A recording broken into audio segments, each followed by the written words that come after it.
Dust of snow के किसी भी पोएम के जो सेंट्रल आइडिया करवा दिया है, बार बार उसी में से आंसर्स आएंगे। शॉर्ट क्वेश्चंस में वही आंसर आएगा बार बार। फिर भी एक बार क्विक रीडिंग करा देती हूँ जो इम्पोर्टेंट क्वेश्चन है।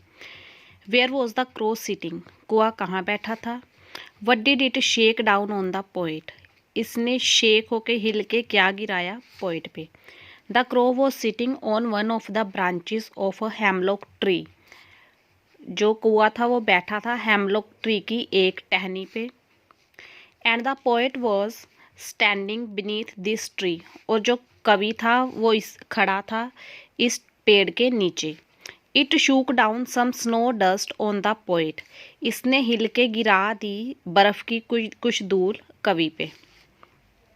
Where was Robert Frost and what had happen to him in dust of snow? Robert Frost कहाँ था और क्या हुआ डस्ट ऑफ स्नो में उसके साथ? What did Robert Frost feel in dust of snow? Dust of snow में Robert Frost क्या फील करता है? How did his mind change? उसका माइंड कैसे चेंज हुआ?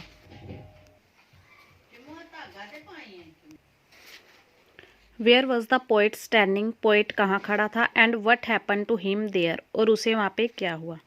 The poet was standing beneath a hemlock tree. कवि खड़ा था एक हेमलॉक ट्री के नीचे, दतूरे के पेड़ के नीचे। सोरो एंड डिजेक्शन, दुख और निराशा had settled on his heart. उसके हार्ट पे, उसके दिल पे छा गई थी। जस्ट देन, उसी समय, a crow shook off some snow.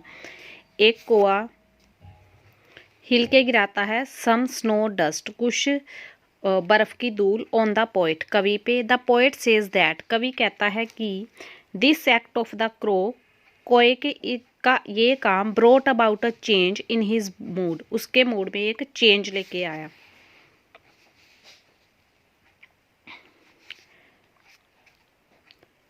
What is the substance of this poem? इस पोएम का क्या महत्व है?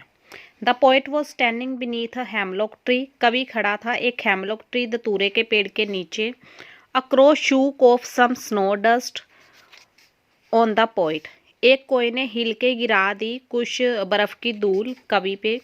The poet sad heart at once experienced a change. कवि के उदास मन ने उसी समय अनुभव किया एक चेंज का, एक बदलाव का। The poet too shook off his sadness.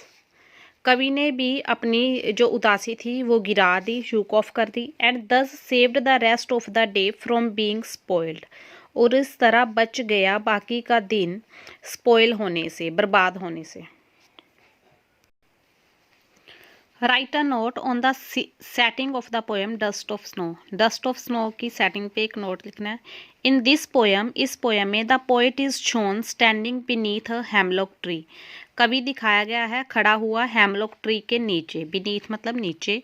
On this tree, इस पेड़ पे, अ क्रो इज सिटिंग, एक कोआ बैठा है। It shakes off the dust of snow, वह गिरा देता है बर्फ की धूल। That has fallen on it, जो इस पर पड़ी हुई थी। And which then falls on the poet, और फिर वो गिर जाती है कवि पे। कम्युनिटी में इसके जो पैराग्राफ होते हैं, शॉर्ट क्वेश्चन आते हैं, वो डालूंगी, वो पिक्चर्स देख लेना।